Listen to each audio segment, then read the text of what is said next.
इस कार्यक्रम के पुण्यार्जक हैं राजगुरु ज्योतिष चमत्कारी विश्वविख्यात पवन जी शास्त्री। समस्या कैसी भी हो, समस्याओं का समाधान एक ही बार में, 100% गारंटी से निवारण। फैमिली प्रॉब्लम, व्यापार बिजनेस में नुकसान, सगाई शादी में रुकावट, फंसे हुए पैसे, डिवोर्स समस्या एवं अन्य समस्याओं के समाधान के लिए एक बार कॉल अवश्य करें। Mobile number 8209931336 9737202129।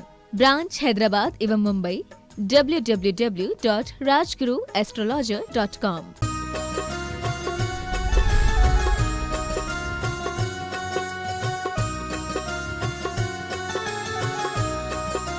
बोलिए आदिम तीर्थ आदिनाथ भगवान की जय जय जय। वर्तमान शासननायक भगवान महावीर स्वामी की, आचार्य देव विद्यासागर जी महाराज की, परम पूज्य प्रमाणिक संत महामना मुराद प्रमासागर जी महाराज की, मनोज्ञ मुनि संघ की, तीर्थराज सम्मेद शिखर जी की, अहिंसामयी जैन धर्म की, सारस्वत तीर्थराज सम्मेद शिखर जी के स्वरम क्षेत्र में अवस्थित गुणायतन में दिव्य समंडित में उपस्थित आचार्य भगवान विद्यासागर जी महाराज के परम प्रभाव शिष्य महामना मुराद प्रमासागर जी के निस्तर में विराजित सभी भव्यजनों एवं सुदूर अवस्थित अपने अपने घरों में बैठकर अपनी शंकाओं के समाधान पारस चैनल, जनवाई चैनल, प्रमाणिक के माध्यम से प्राप्त कर रहे सभी सुधी श्रोताओं, सम्यक दर्शकों, आज हम सब पुनः संबद्ध होने जा रहे हैं जगत ज्येष्ठ जगत श्रेष्ठ आचार्य वर्य विद्यासागर जी महाराज के अग्रिम पंक्ति के शिष्य महामना प्रमासागर जी महाराज, जो जगत विख्यात हैं गुणायतन प्रणेता, संकसन प्रवर्तक, भावना प्रवर्तक एवं संप्रेक्षण के रूप में, जिनकी सुमधुर वाणी हमारे जीवन के लिए कल्याणकारी सिद्ध हो रही है। ऐसे गुरुदेव चरणों से हम जुड़े, उसके पूर्व मैं चाहता हूं कि हम सब गुरुदेव का आशीष प्राप्त करें। अतः मेरे साथ उच्चारिए नमोस्तु महाश्री, नमोस्तु महाश्री, नमोस्तु महाश्री। गुरुदेव का मानसचित्र गुणायतन जो कुछ ही माहौल लोकार्पित होने वाला है, जिसमें कारण बने आपका सदाशय, आपकी उदात्त भावना, जिसके कारण इतना बड़ा न्यास जगत में प्रकाशित होने वाला है। ऐसे गुणायतन से आज ही बहुत सारे लोगों ने अपने आप को संबद्ध किया है। मैं उनके नाम उच्चारूं, उनको बुलाऊं, उसके पूर्व मैं आपसे निवेदन कर रहा हूं, आह्वान कर रहा हूं आपसे, यदि अपने जीवन की अर्चना को गौरवान्वित करना चाहते हैं तो गुणायतन से अवश्य जुड़ें और जीवन को धन्य करें। आज गुणायतन से निर्माण स्वयंदान के रूप में स्वयंदान देकर के श्रीमती सुषमा जैन, प्रमोद जैन दिल्ली ये संबद्ध हुई हैं। इनका सम्मान करने के लिए सादर आमंत्रित कर रहा हूं गुणायतन की ट्रस्टी श्रीमती कीर्ति जी सुपुत्र मृणाल के साथ, जिनका जन्मदिन है, सम्मान करने के लिए पहुंचे श्रीमती सुषमा जैन, प्रमोद कुमार जैन, नई दिल्ली। सीखता से आ जाए, जल्दी से सुषमा जी पहुंच जाए मंच में। निर्माणित के रूप में श्रीमती शिल्पा जी सबद्रा, श्रीमती सुनीता महन जैन, रामगंज मंडी कोटा राजस्थान से संबद्ध हुई हैं। इनका हम चित्र देख करके इनकी करतल ध्वनि से अनुमोदना करते हैं, इनके प्रशस्त कार्य की अनुमोदना करते हैं। चित्र देख करके आप टीवी में चित्र देखेंगे और इनका हम सम्मान करेंगे करतल ध्वनि से। इसी प्रकार चित्र देख करके ही हम सम्मान करेंगे श्रीमती आशा जैन, नई दिल्ली का, जो संबद्ध हुई है गुणायतन के सूत्रधार के रूप में। बहुत बहुत साधुवाद के साथ आपकी करतल ध्वनि उन तक पहुंचे। सूत्रधार के रूप में ही श्री मुकेश जी जैन, श्रीमती मंजू जैन, उत्सव जैन, अदिति जैन, अनिक जैन दिल्ली से संबद्ध हुए हैं। मैं सादर आमंत्रित कर हुए आए, गुरुदेव चरण की अभिवंदना करें, आशीर्वाद प्राप्त करें। उनका सम्मान करने के लिए गुणायतन के CFO श्रीमान सुनील जैन एवं श्री सिद्धार्थ जी जैन प्रशासक गुणायतन को आमंत्रित कर हुए आए, उनका सम्मान करेंगे। इसी भांति आ जाइए, कपूर जी भी आ जाए सम्मान करने के लिए। साथ में कपूर जी उपस्थित हैं, वे भी सम्मान करने के लिए आए। और इसी तरह सूत्रधार से ही श्रीमान पवन कुमार जी, मनोज कुमार जी जैन सपरिवार फरीदाबाद संबद्ध हुए हैं गुणायतन से। शीघ्रता से आ जाएं, वे भी मंच के निकट खड़े हो जाएं। हम उन्हें भी बुलाएंगे गुरुदेव की आशीष प्राप्त करने के लिए। उनका सम्मान करने के लिए हम बुला रहे हैं श्रीमान सुजीत जी गंगवाल धुलियान, ट्रस्टी गुणायतन, एवं श्रीमान भूपेन्द्र जी नीलमा जी जैन, ट्रस्टी गुणायतन सिरोंज वाले दिल्ली। ये भी आ जाए सम्मान करने के लिए। श्रीमान पवन कुमार जी, मनोज कुमार जी, शीघ्रता से आ जाए। पवन कुमार जी, मनोज कुमार जी हैं। अशुद्धर के रूप में एडवोकेट श्रीमान अनिल जी, आशा जी पाटनी, आशीष जी, प्राची जी पाटनी, दिलीप बजात्या, दिलीप जी, दीपाली जी बड़जात्या पुणे, ये जुड़े हैं।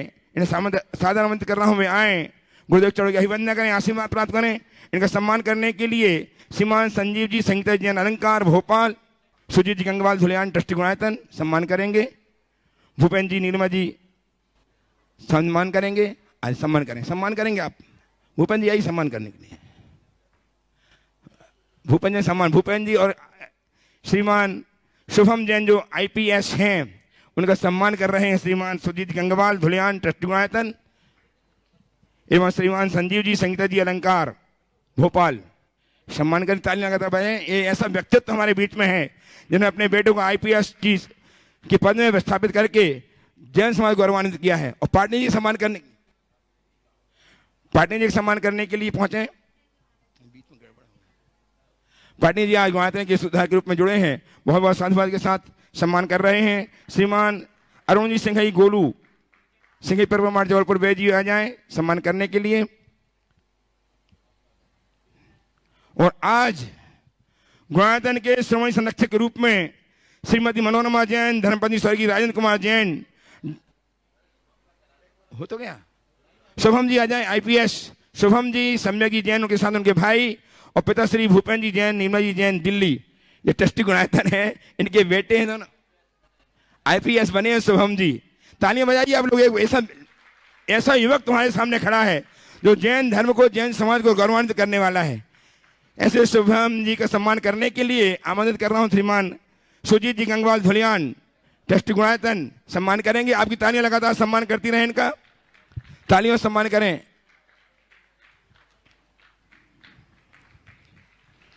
आज गुणायतन से श्रीमती मनोरमा जी, धर्मपत्नी स्वर्गीय राजेंद्र कुमार जी जैन, डॉक्टर मनीष जी, श्रीमती डॉक्टर स्वप्निल जैन, महिका जैन, मौली जैन, ऑस्ट्रेलिया भोपाल, ये संबद्ध हुए गुणायतन के श्रोमणी संरक्षक के रूप में। मैं सादर कर्तव्य ध्वनि के साथ आमंत्रित कर रहा हूं, वे पूरे परिवार के साथ आए और गुरुदेव चरणों की अभिवंदना करें। श्रीमान मनीष जी अपने पूरे परिवार के साथ पहुंचे मंच में गुरुदेव की चरणों के वंदनार्थ। आइए सभी लोग आ जाएं। और इनका सम्मान करने के लिए गुणायतन के CEO श्रीमान सुभाष जी जैन नहीं है, इनका सम्मान करने के लिए मैं आमंत्रित कर रहा हूं इनके ही ससुर जी जो गुणायतन के श्रोमणी संरक्षक हैं, डॉक्टर सुभाष जी किरान जी जखरिया साहब को। वे आएंगे और अपने दामाद का जो आज गुणायतन से संबद्ध हुए हैं श्रोमणी संरक्षक के रूप में, उनका सम्मान करेंगे और साथ में सम्मान करेंगे। सुनील जी CF सम्मान के साथ में आ जाएं, वे भी सम्मान करने के लिए। और आपकी कर्तव्य ध्वनि लगातार सम्मान करती रहे सम्माननीय के लिए। सुजीत जी गंगवाल भी आ जाए धुलियान से ट्रस्टी गुणायतन, धुलियान गंगा पश्चिम बंगाल, श्रीमान सुजीत जी गंगवाल ये भी सम्मान करने के लिए पहुंचे मंच में। आपकी तालियां लगातार सम्मान के रूप में बजती रहे। इन्होंने जो कृत्य किया है,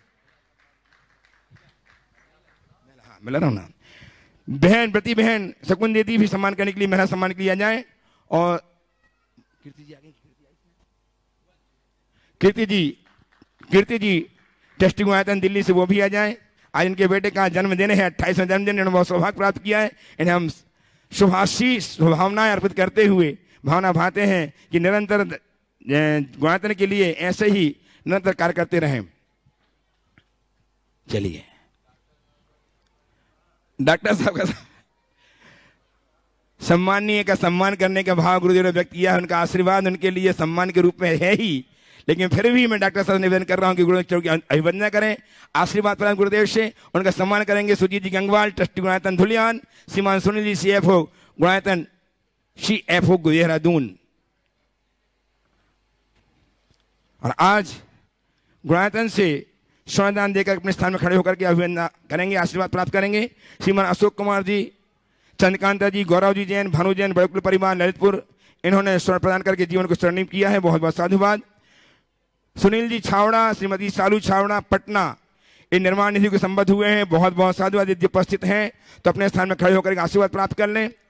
और जीव दया के लिए श्री अशोक कुमार जी सिद्धार्थ जी अनी के जन्मदिन पर श्रीमती नीलम देवी, श्रीमती आरोही, यशस्वी, अनिशा जैन परिवार गाड़ा बड़ा, इन्होंने देवदाय के लिए 15,000 की राशि प्रदान की है, बहुत बहुत साधुवाद।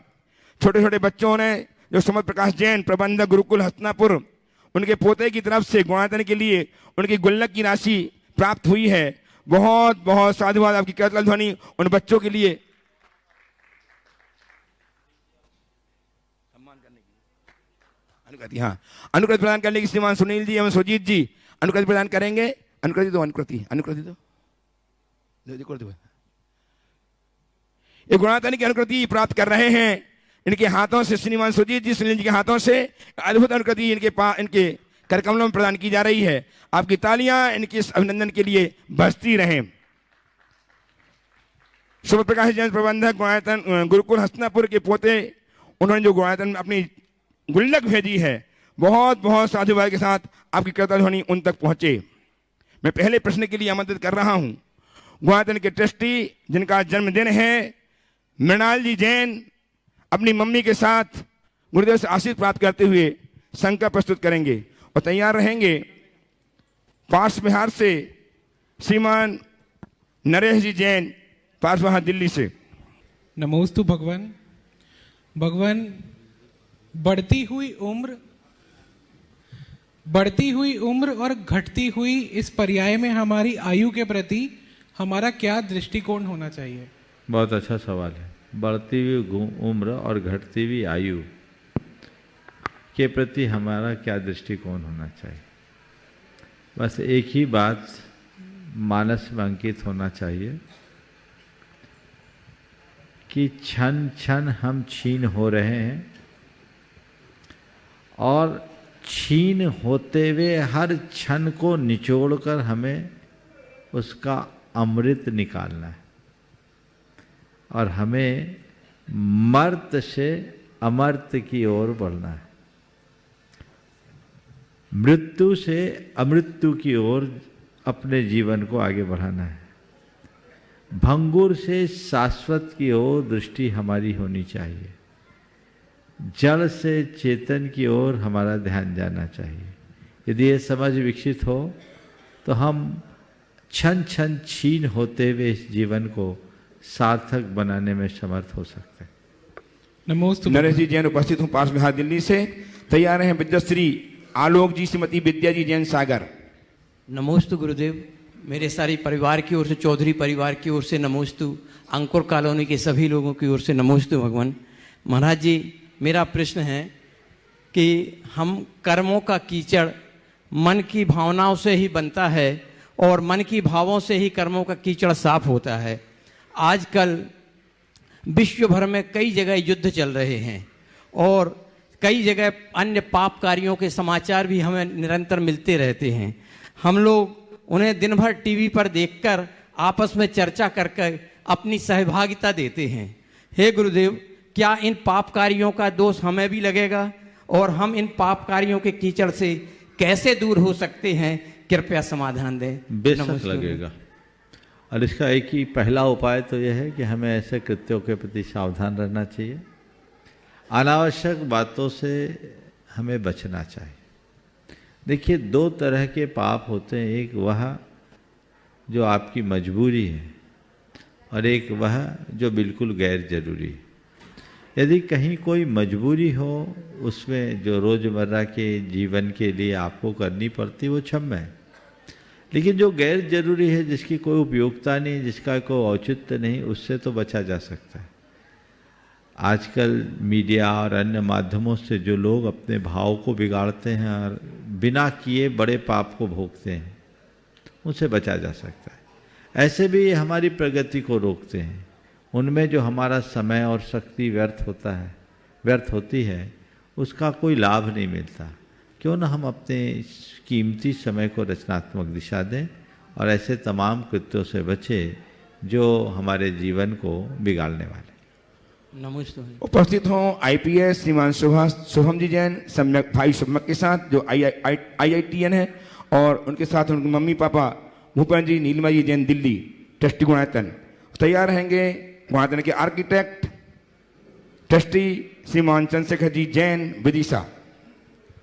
नमोस्तु महाराज, नमोस्तु नमोस्तु नमोस्तु। इच्छामि इच्छामि इच्छामि।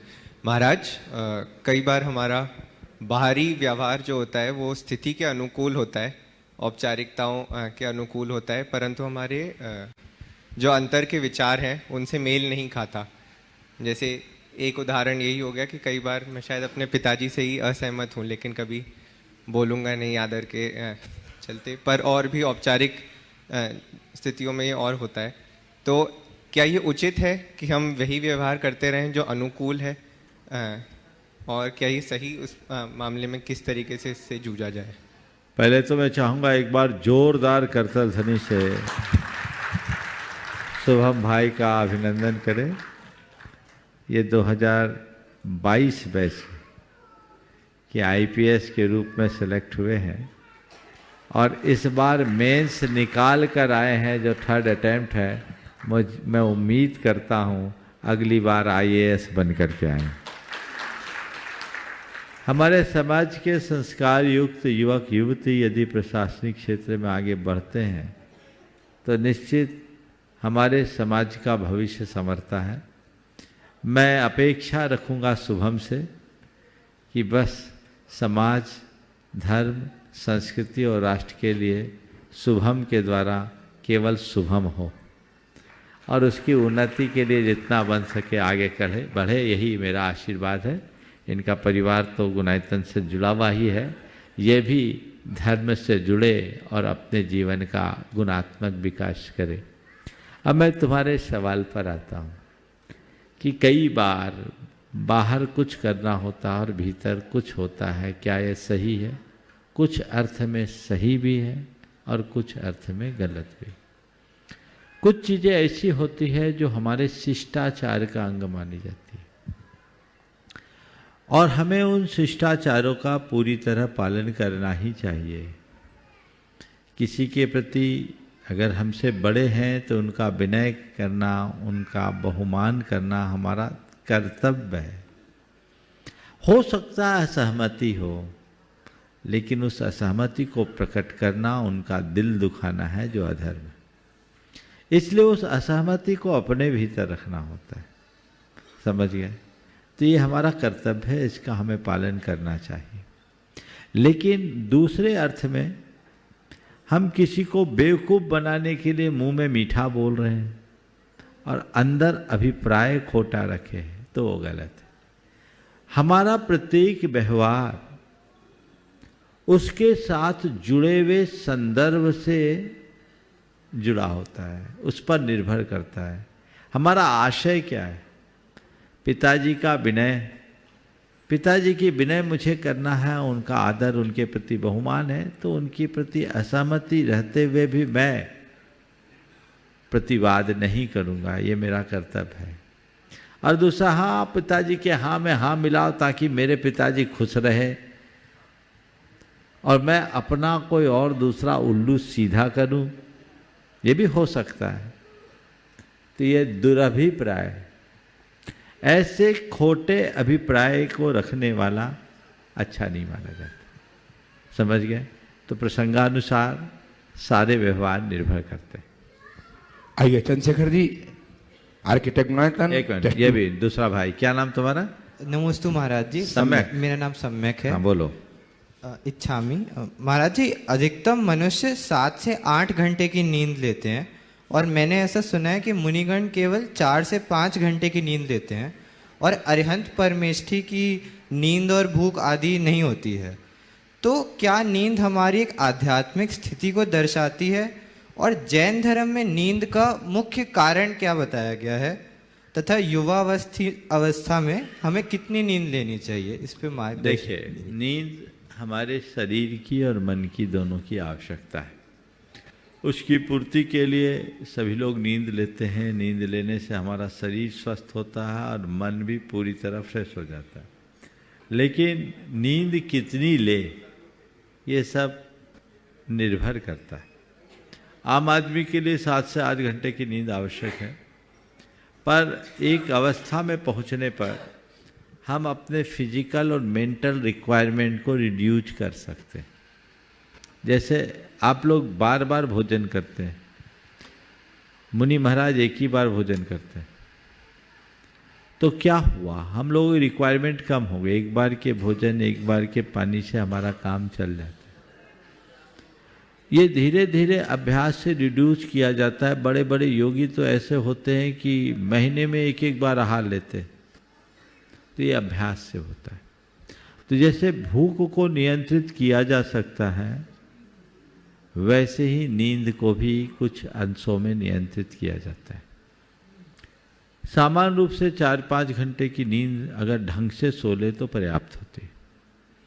और एक मैं अपने अनुभव की बात कर रहा हूँ, योग निद्रा और शवासन, ये दो ऐसी प्रक्रिया है जिससे आप थोड़े समय में गहरा रिलैक्सेशन ले सकते हैं। कई बार जब हम लोगों को काफ़ी व्यस्तता होती है, थकान आती है, 15-20 मिनट की योग निद्रा लेने से ऐसा लगता है जैसे 4 घंटे सो ली, एकदम रिलैक्स हो जाता है। थोड़ी देर के लिए शवासन लगा लिए तो फर्क पड़ता है। तो साधु लोग योगी होते हैं, तो उनकी यौगिक क्रियाओं से भी बहुत सारी चीज़ें प्रभावित होती हैं। हमारे अरहंत परमात्मा न आहार ग्रहण करते हैं न नींद लेते हैं, क्योंकि वे योग की शक्ति के बल पर चरम अवस्था को प्राप्त कर चुके होते हैं। उनके सभी प्रकार की शारीरिक और अन्य भौतिक आवश्यकताएं बहुत अल्प होती है और वह उनके योग मात्र से पूरी हो जाती है। उन्हें अन्य की कोई आवश्यकता नहीं रहती। तो इस तरह से घटाया बढ़ाया जा सकता। आइए श्रीमान चंद्रशेखर जी, आर्किटेक्ट एवं ट्रस्टी गुणायतन विदिशा से तैयार हैं गुणायतन श्रीमान संरक्षक श्रीमान सुनील जी पहाड़िया साहब, जयपुर।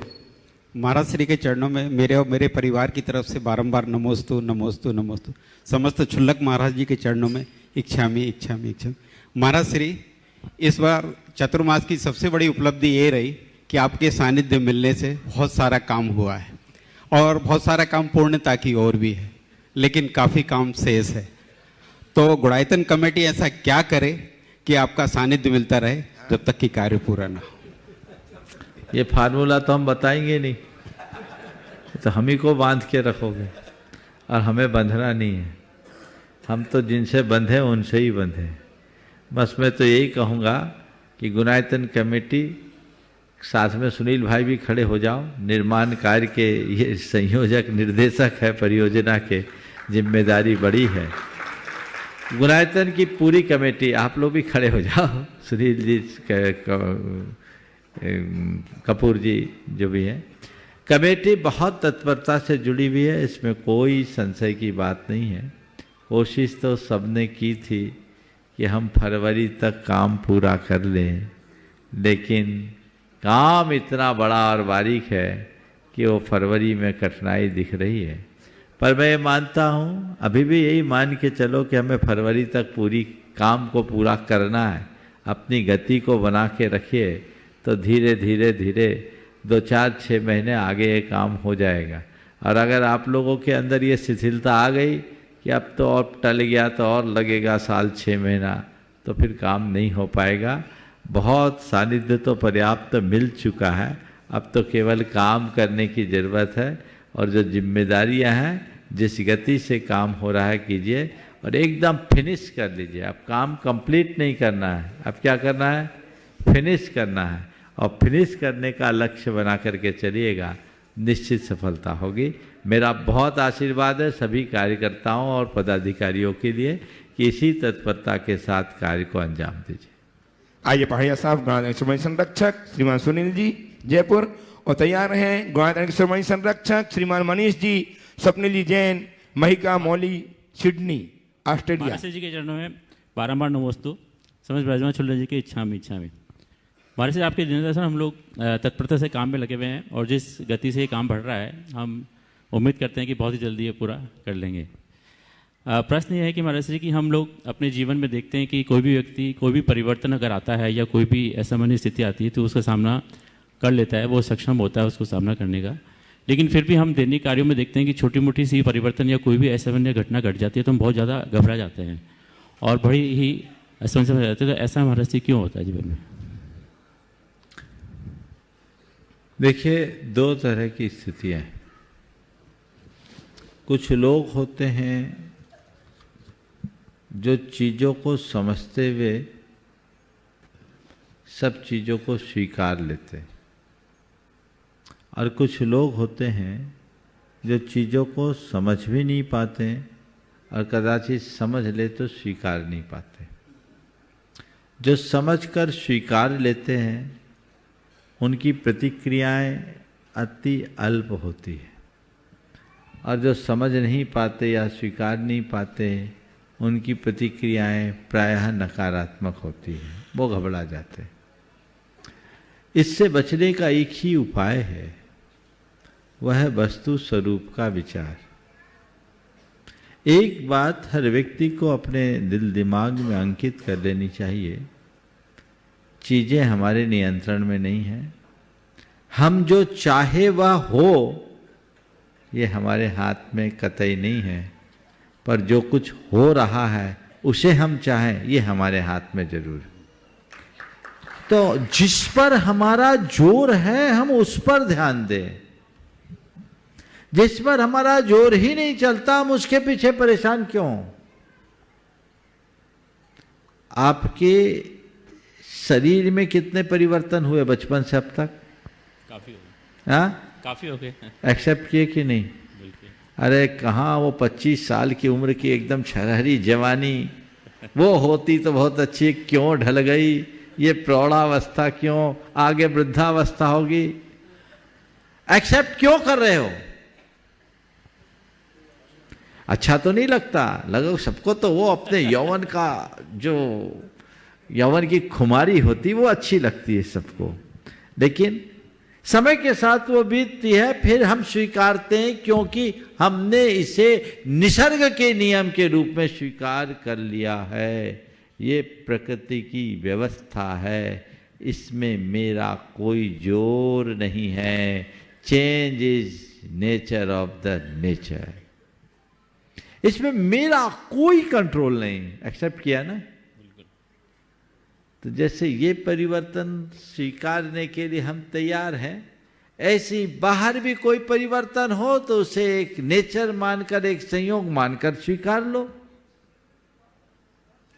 इस परिवर्तन के हिसाब से हम कुछ चीजें बदलते हैं जो हमारे हाथ में है। उम्र ढली, हम अपने खान पान पर थोड़ा ज़्यादा ध्यान रखें। जवानी में तो सब कुछ हजम हो जाती, अब 40-45 की उम्र पार करने के बाद हमें विशेष सावधानी रखना, विशेष संयम रखना, हर खान पान पर ध्यान रखना, अपने हेल्थ कॉन्शियस को रखते हुए अपनी दिनचर्या पर ध्यान रखना, आपाधापी से बचना, योग करना, प्राणायाम करना, एक्सरसाइज करना, समय समय पर चिकित्सक की सलाह लेते रहना। इससे हम अपनी गाड़ी को थोड़ा ज़्यादा मेंटेन कर सकते हैं, लेकिन अपने आप को बूढ़े होने से नहीं बचा सकते, मरने से भी नहीं बचा सकते। ये सबको पता होना चाहिए। तो जीवन में जो कुछ घट रहा है उसकी क्षति मुझे कम से कम हो, ये मेरे हाथ में है, ये मैं कर सकता हूं। पर कुछ अघट घटे नहीं, ये किसी के हाथ में नहीं है, तीर्थंकरों के हाथ में भी नहीं है। जो इस सत्य को स्वीकार लेता है वो कभी विचलित नहीं होता, और जिसे इस सत्य की समझ नहीं होती वो कभी स्थिर नहीं।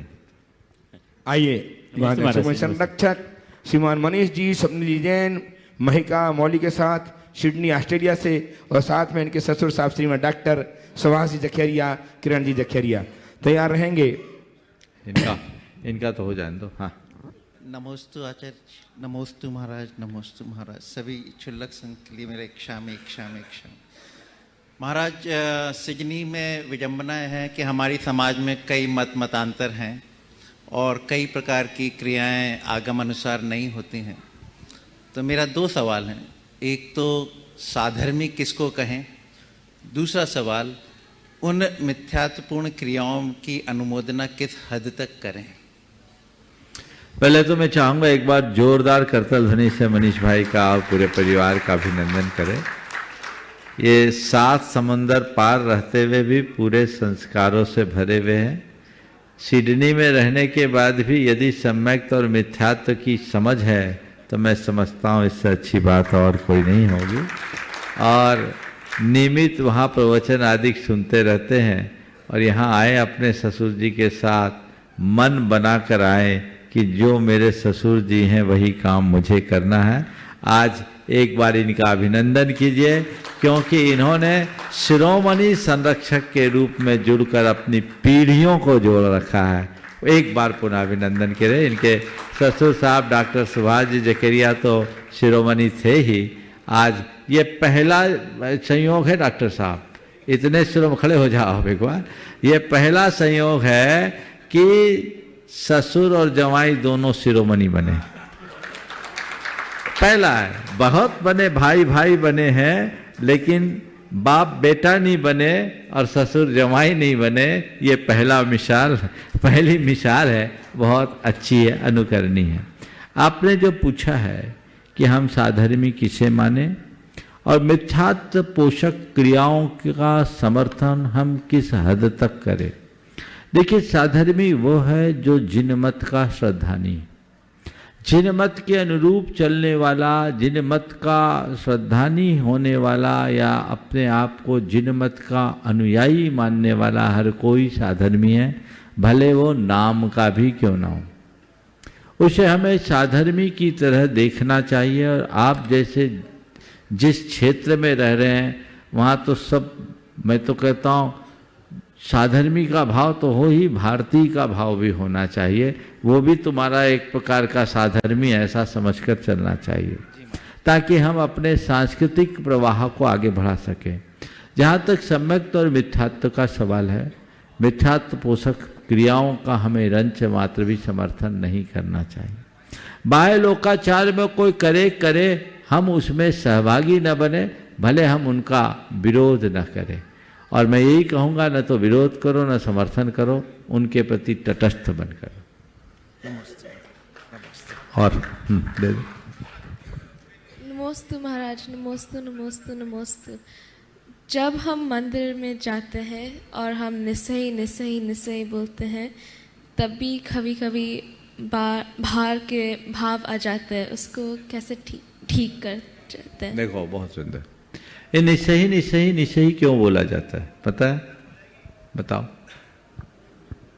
जैसे बाहर के भाव छूट जाए और मंदिर, तो ये छूट जाए, चूंकि वो संस्कार में है, हमारे अंदर की नेगेटिविटी हमारे भीतर भरी हुई। तो मेरे भीतर की नेगेटिविटी निकले निकले निकले, निस्सही निस्सही निस्सही का अर्थ ये, निकले निकले निकले, निकल जाए निकल जाए निकल जाए। क्या निकल जाए? हमारी नेगेटिविटी निकल जाए। और उसके बाद भी आने लगे तो मन को झटको, अरे अभी तो हम भगवान के पास आए, बाकी बात बाद में करेंगे, अभी हमें भगवान के दर्शन करो। उसके प्रति अवेयरनेस होना चाहिए। और फिर जब भगवान की पूजा, दर्शन, वंदना, प्रार्थना करके बाहर निकलो, तो जिसका बहुत कम लोग शायद जानते ही नहीं होंगे, प्रयोग भी नहीं करते होंगे, बाहर निकलते समय क्या बोलना चाहिए पता है? असही असही असही। आप लोग बोलते हो? जाते समय निस्सही बोलने वाले तो प्रायः सब हैं, पर असही का प्रयोग बहुत थोड़े लोग करते हैं। असही का मतलब ही यही है कि यहाँ की सारी पॉजिटिविटी मेरे भीतर आ जाए, ये भावना लेके जाना चाहिए। डॉक्टर साहब, अब नहीं, डॉक्टर सुभाष जखेरिया साहब, किरण जी जखेरिया भोपाल, और तैयार रहेंगे श्रीमान विपिन कुमार जी जैन मधुबन शेखर जी। नमस्ते महाराज जी। जब श्रावक सामायिक करते हैं तो भावना एक पहली शुरू होती है, सत्येषु मैत्रिम गुणसु प्रमोदम क्लिष्टेषु जीवेषु कृपा परत्तम माध्यस्थ भाव प्रतिपूर्वद्यु तथा विपरीत सदा ममात्मा विधातु देव। तो इस भावना को भाने के बाद ही फिर सामायिक की जाती है, क्यों इस भावना हो जाना चाहिए, तभी सम हो पाएंगे। ऐसा तो, है, दोनों चीजें हैं। अच्छा, आप अपनी बात कीजिए। हाँ, तो मेरा प्रश्न ये है इसी संदर्भ में कि भावना योग के पहले कैसी भावना करना चाहिए? बहुत अच्छा। देखिए, सामायिक पाठ, ये जो आपने बोला द्वात्रिंशति का भावना है, ये सामायिक पाठ है जो सामायिक के पूर्व भी बोली जा सकती है, सामायिक के बाद भी। इससे हमारी सामायिक में स्थिरता आती है। आपने पूछा भावना योग में हमें पहले क्या करना चाहिए? ओंकार का नाद और जो हमारी प्रार्थना, प्रतिक्रमण, प्रत्याख्यान है, ये उसके सब प्रारंभिक चरण है। अंतिम है सामायिक, जो भावना योग में हम करते हैं। शुद्धो हम आदि शब्दों का, वाक्यों का, मंत्रों का प्रयोग करते हैं, वो सामायिक की दीनता।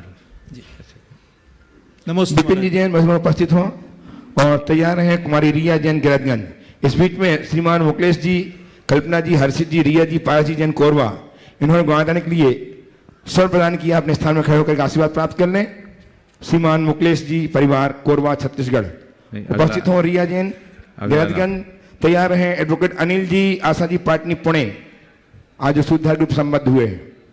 मम आराध्य गुरुदेव के चरणों में मन वचन काय सहित नमोस्तु नमोस्तु नमोस्तु। महाराज जी, प्रथम मैं अपना भावना योग का अनुभव बताना चाहती हूँ कि मेरे जीवन में अनेकों बार ऐसा समय आया है कि मैं बहुत ज़्यादा विचलित हुई हूँ, तो उस समय आपके प्रवचन और भावना योग ने ही मुझे सहारा दिया है। इसके लिए आपके चरणों में बहुत बहुत साधुवाद, बहुत बहुत नमोस्तु महाराज जी।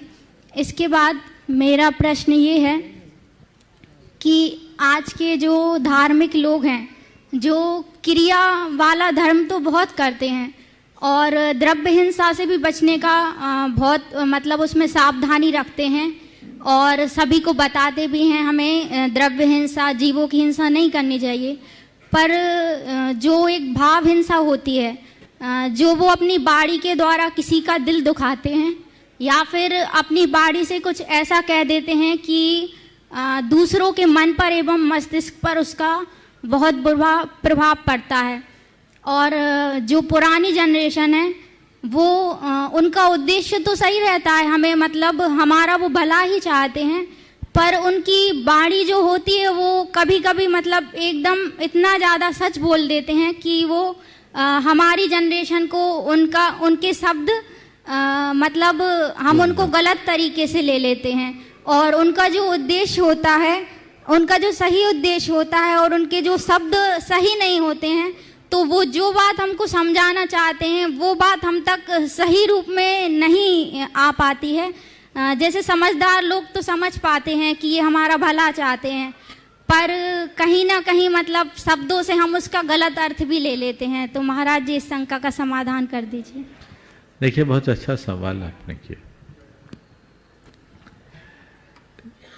दो चीजें हैं, एक है हमारी प्रवृत्ति और दूसरी है वृत्ति। प्रवृत्ति को बदलना बड़ा आसान है। प्रवृत्ति को बदलने के लिए ज़्यादा कुछ कहने की, करने की ज़रूरत नहीं होती। थोड़ी सी प्रेरणा से व्यक्ति की प्रवृत्ति बदल जाती, लेकिन वृत्ति बहुत आसानी से नहीं बदलती। मेरे हृदय में वैराग्य का भाव आया, मैंने संसार को असार समझकर मुनि दीक्षा अंगीकार कर ली। ये एक पल की घटना हुई, मैं मुनि तो बन गया, लेकिन मुनि बनते ही मेरा स्वभाव एक दिन में नहीं बदलेगा।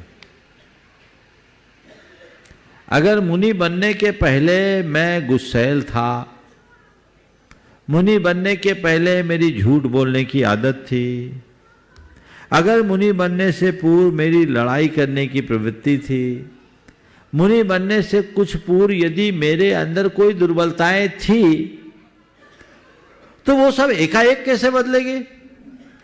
आज मैंने दीक्षा ली और दीक्षा लेते ही गुरु ने मंत्र से संस्कार किया, मैंने दिगंबरी रूप धारण कर लिया, तो क्या मेरी सारी मनोवृत्ति बदल जाएगी? बोलो। नहीं महाराज जी, नहीं बदलेगी ना जी। अब कोई ऐसा एक्सपेक्ट करे कि अरे ये मुनि बन गया अब भी गुस्सा कर रहे हैं, तो क्या ये सही है? नहीं महाराज जी, नहीं है ना। नहीं। इसी तरह कोई व्यक्ति अधर्मी था, वो गुरुजनों के सानिध्य संसर्ग को पाकर के धर्मी बन गया। धर्मी बन गया ये अच्छी बात है, उसकी बहुत सारी आदतें बदल गई, लेकिन उसकी मनोवृत्ति एक दिन में बदल जाएगी क्या? क्रोध, क्षोभ, झुंझलाहट, भाषा, बोली तो पुरानी रहेगी जी महाराज, वो तो नहीं बदलेगी जी। धीरे धीरे परिवर्तन आएगा। समझ रही बात को? उत्तर को आगे बढ़ाऊं कि यहीं रोक दूं? धीरे धीरे परिवर्तन आएगा। अगर कोई धर्मी में दोष दिखता है, दुर्बलता दिखता है, तो इसे एक प्रक्रियागत दुर्बलता मानकर स्वीकार करो, और अपने अंदर थोड़ा सा भी दोष दिखे तो उसको उखाड़ने के लिए कमर कस के तैयार हो जाओ। धीरे धीरे बदलाव आता है।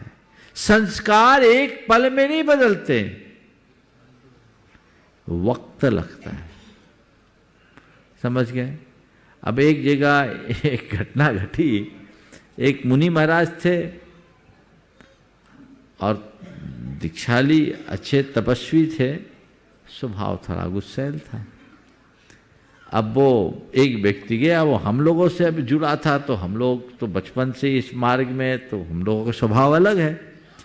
और वो पहली बार उन मुनि महाराज के पास गया और टारगेट बन गया। गुस्सा आ गया। अरे महाराज जी, मुनि महाराज इतना गुस्सा करते हैं? मैं तो कुछ और सोच के गया था, हमने तो आप लोगों को मुनि महाराज की तरह देखा, और वो महाराज जी बहुत गुस्सैल है।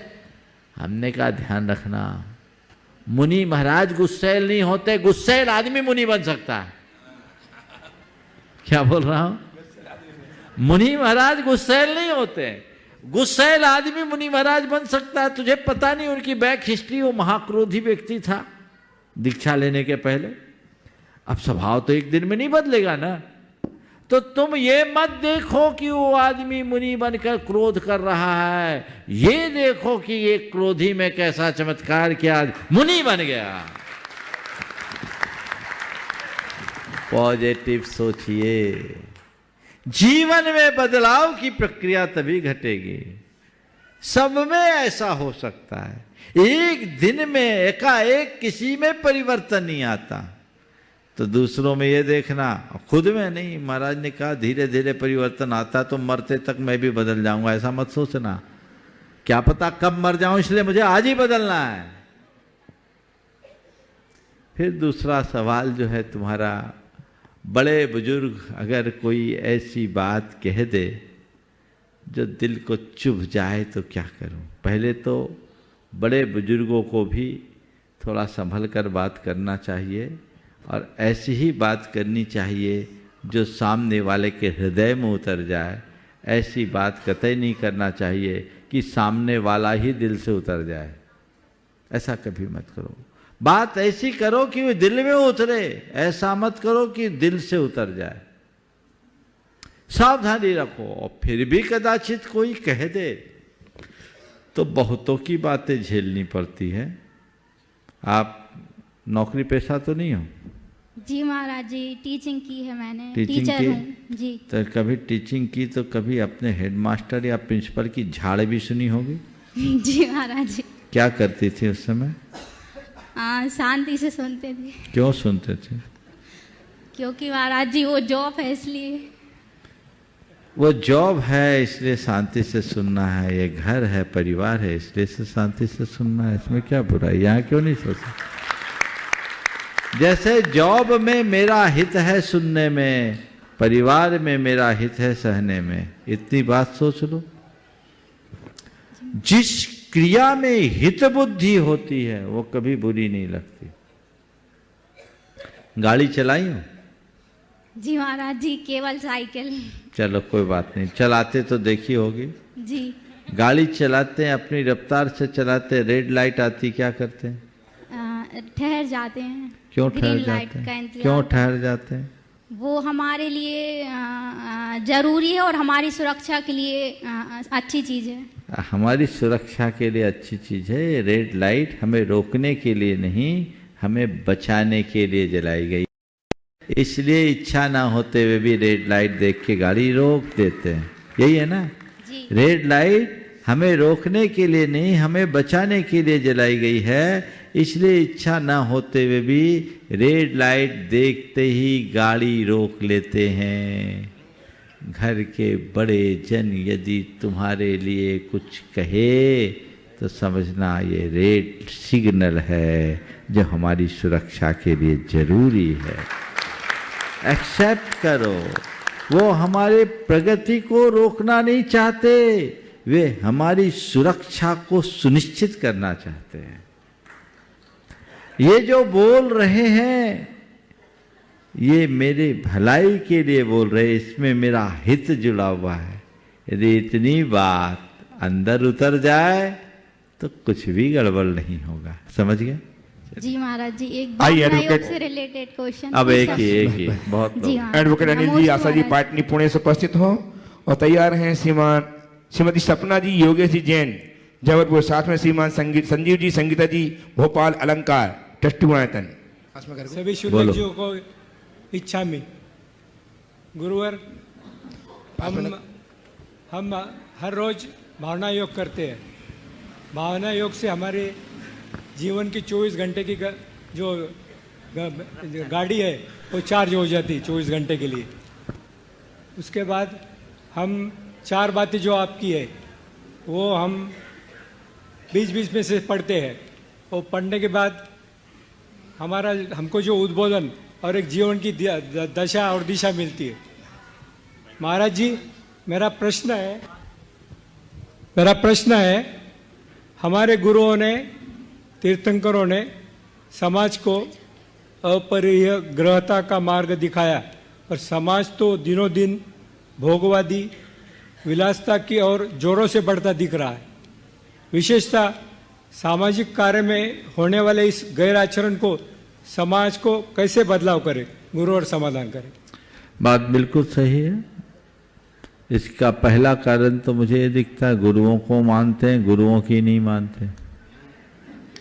गुरुओं को मानने वाले यदि गुरुओं की मानने लगे तो परिवर्तन आ जाए। बहुत सारे लोग मानते भी हैं। यद्यपि आज परिग्रह और भोगवाद के प्रति लोगों का रुझान बढ़ रहा है, लेकिन दूसरी ओर देखेंगे तो समाज में व्रती त्यागियों की भी संख्या दिनों दिन बढ़ रही है। ये परिवर्तन है कि नहीं? आज ही आलोक विद्या जी हैं मेरे पास बैठे। अभी सभा में आने के पूर्व रास्ते में उन्होंने एक बड़ी बात की। इनकी दोनों बेटियां अमेरिका में हैं, इनको प्रतिमा लेने का भाव है। इनकी बेटियां कहती है कि हम लोग आप प्रतिमा ले लेंगे तो आप अमेरिका नहीं आ पाओगे, हम लोगों का क्या होगा। तो अभी मुझसे ये चर्चा कर रहे थे, महाराज हम तो सोच रहे हैं आप प्रतिमा दे दो, अब जाएंगे नहीं, बहुत चले गए, जो जाना था सो कर ली। ये परिवर्तन है ना? ये अभी की बात है। खड़े हो जाओ थोड़ा सामने, एक बार जोरदार अभिनंदन कर दो इनका। तो ये क्या है? ये परिवर्तन उनमें होता है जो गुरुओं को नहीं, गुरुओं की मानते। और की मानने वाले लोग कम हैं, को मानने वालों का बाहुल्य है। रहा सवाल परिग्रह के प्रति झुकाव का, तो ये तो समय काल के अनुसार हमेशा रहा है और आज ही नहीं, तीर्थंकरों के काल में भी रहा है। बड़े बड़े नागर सेठ और चक्रवर्ती क्या परिग्रह के लालसा से रहित थे? परिग्रह का होना तब तक खतरनाक नहीं है जब तक कि उसकी प्रगाढ़ आसक्ति न हो। समझ गए? धन का संग्रह हो, उसे परिग्रह न बनने दे। यदि कोई धन संग्रह कर धनाढ्य बनता है और धन संपन्नता के साथ लोकोपकार आदि के कार्यों में अपने धन का सदव्यय करता है तो परिग्रह न होकर संग्रह बन जाता है। समझ गए? और उस संग्रह से वह सपर का अनुग्रह भी कर सकता है। इसलिए दोनों चीजें देखिए, परिग्रह कितना भी बढ़े पर उसे आप अपने संसार का अवरोधक मान करके चलिए, तब जीवन आगे बढ़ पाए। उपस्थित हों गुणायतन के ट्रस्टी संजीव जी संगीता जी अलंकार ट्रस्टी गुणायतन के साथ श्रीमती सपना जी योगेश जी जैन और तैयार हैं कमलेश जी वंडा सागर। कमलेश जी अपने स्थान में खड़े हो जाएं। गुरुदेव के चरणों में त्रिवार नमस्ते। जिनको बोला है उनको ही, चलो बोलो, जल्दी बोल दो। हाँ गुरुदेव, कल आपने बोला था कि जैसे गुणायतन बना है वैसा दक्षिण में भी ऐसा कुछ काम होना चाहिए। तो मेरे ये भावना है कि हमारे गुरुदेव, हमारा धर्म बहुत महान है, हमारे गुरुदेव बहुत महान है, केशलोच करते हैं, आहार विहार करते हैं, सब बहुत बहुत तप करते हैं। अन्य धर्मियों को कुछ मालूम नहीं होता है कि इनके गुरु कैसे हैं, अजैन लोगों को मालूम नहीं होता है। और हमारे जैसे शिरडी में, एलोरा में बहुत से लोग, मतलब अजैन लोग, फॉरेन के लोग बहुत आते हैं, तो वहाँ ऐसा एक मंदिर जैसा गुणायतन जैसा। आपका प्रस्ताव बहुत उत्तम है, भावना भाइये और प्रतीक्षा कीजिए कोई का मन ऐसा बने और ऐसा योग बने। आशीर्वाद। बड़ी सपना जी, योगेश जी नमोस्तु तो महाराज। आ रहे हैं कमलेश जी बंडा। महाराज अपने स्थान पर कमलेश जी बंडा बैठ जाएं अभी। और बद्दुआओं का असर होता है क्या? यदि होता है तो जैसे हम अपने बच्चों के लिए कुछ शुभकामनाएं या प्रार्थनाएं करते हैं, तो किस तरह से करें कि उनका असर उन तक पहुंचे? देखिए, प्रार्थना या बद्दुआ असर होता भी और नहीं भी होता। असर तभी तक होता है और उसी पर होता है जो उसको मानते हैं, जो न माने उसको कुछ नहीं मिलता। आज हम लोगों के पास आप लोग आशीर्वाद लेने आते हो। मुझसे एक बार पूछा कि आशीर्वाद का असर होता है? हम बोले लेने वाले पर निर्भर है, देने वाले पर नहीं। आशीर्वाद का असर होगा अगर तुम्हारे अंदर स्वीकार भाव होगा, और आशीर्वाद का कोई असर नहीं होगा यदि तुम्हारे अंदर श्रद्धा का स्वीकार भाव नहीं है। तो हमारी आशीर्वाद से बड़ी ताकत तुम्हारी श्रद्धा में है। श्रद्धा प्रगाढ़ होगी, आशीर्वाद तब फलेगा। तो जैसे आशीर्वाद का असर भी तभी तक पड़ता है जब आपके अंदर स्वीकार भाव है, तो बद्दुआएं भी तभी असर करती है जब तुम्हारे अंदर स्वीकार हो। कोई मुझे बद्दुआ दे रहा है, ये क्यों फील करते हो? देने दो उसको बद्दुआ। आग उसके अंदर लगी, मेरा क्या बिगड़ रहा है? अरे वो मेरे लिए बद्दुआ दे रहा है, वो मुझसे बहुत जलता, वो मेरा विनाश करेगा। ऐसा सोच सोच करके आप अपने प्रति नकारात्मकता विकसित कर रहे हैं, और उससे उसका नहीं तो आपका तो अपने आप अहित होगा। इसलिए कोई कितनी भी बद्दुआ दे, अटल श्रद्धान रखो, जो मेरे कर्म का उदय होगा वही सब कुछ होगा। कर्मोदय से बाहर किसी का कुछ नहीं है। ऐसा प्रगाढ़ श्रद्धान यदि मानस में अंकित हो जाए तो कुछ नहीं होगा। संसार के संयोग कर्माधीन है और संयोग बनेंगे बदलेंगे, पर मेरी आत्मा का तो एक प्रदेश भी इधर से उधर होने वाला नहीं। ऐसा श्रद्धान बना लो, क्या बद्दुआ काम करेगी। इन सब पढ़ते हैं और अंधविश्वासों के शिकार हो जाते हैं। ऐसा बिल्कुल मत बनना। आत्मविश्वासी बनिए, अंधविश्वासी नहीं। कमलेश जी महाराज श्री नमोस्तु नमोस्तु नमोस्तु। महाराज श्री कल मैं प्रोग्राम में गया था, तो वहाँ एक माता जी ने ऐसा बोला कि महाराज जी और माता जी आरिका जी हैं बिल्कुल एक होती हैं, इसमें कोई अंतर नहीं है। और कुछ महाराज जी लोग ऐसा कह के कि मतलब आरिकाएँ हल्की कम होती हैं और भड़का की जनता को अब उनका समर्थन खराब करते हैं। देखो, पता नहीं किन्ने क्या बोला, पर सारी दुनिया जानती मुनि महाराज है, आरिका है। आरिका और मुनि की कोई समानता नहीं है।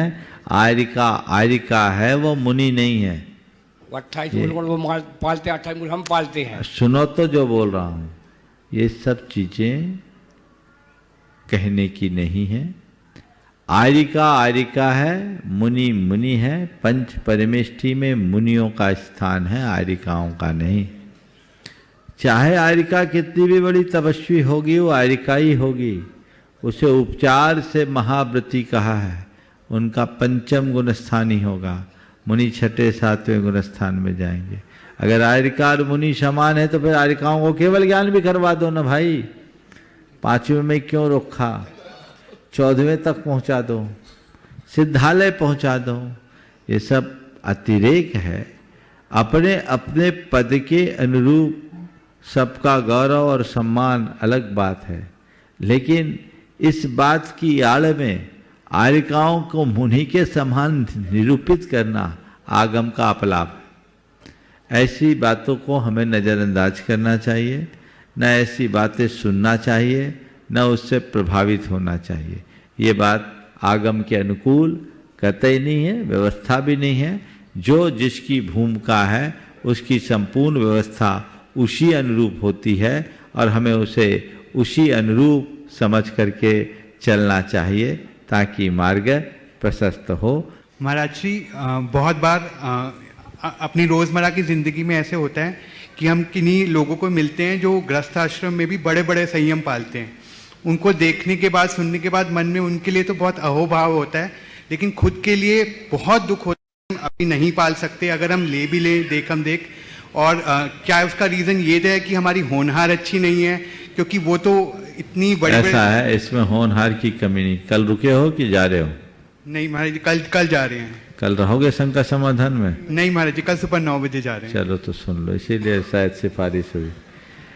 बात ऐसी है, ये तुम्हारे होनहार की कमी नहीं, ये तुम्हारे पुरुषार्थ की दुर्बलता है। ऐसे लोगों को देखकर ये मत सोचो कि ये कर रहे हैं हम क्यों नहीं कर पा रहे। जब ये कर सकते तो हम क्यों नहीं कर सकते। ये मेरे आदर्श है, उनको अपना रोल मॉडल बनाओ, वो फॉलो करो कि नहीं मुझे करना है। और करत करत अभ्यास के जड़मती होत सुजान, थोड़ा थोड़ा करते करते पूरा आगे कर सकते हो, ऐसा भाव रखना चाहिए, उसमें कोई कमी नहीं होनी चाहिए। बोले परम पूज्य आचार्य गुरुवत्स विद्या। जय जय जय परम।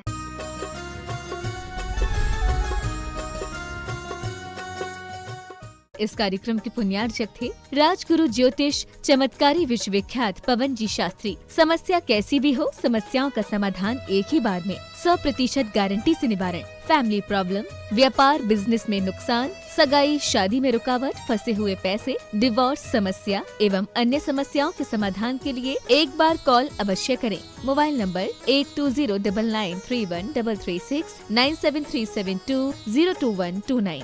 ब्रांच हैदराबाद एवं मुंबई www.rajguruastrologer.com।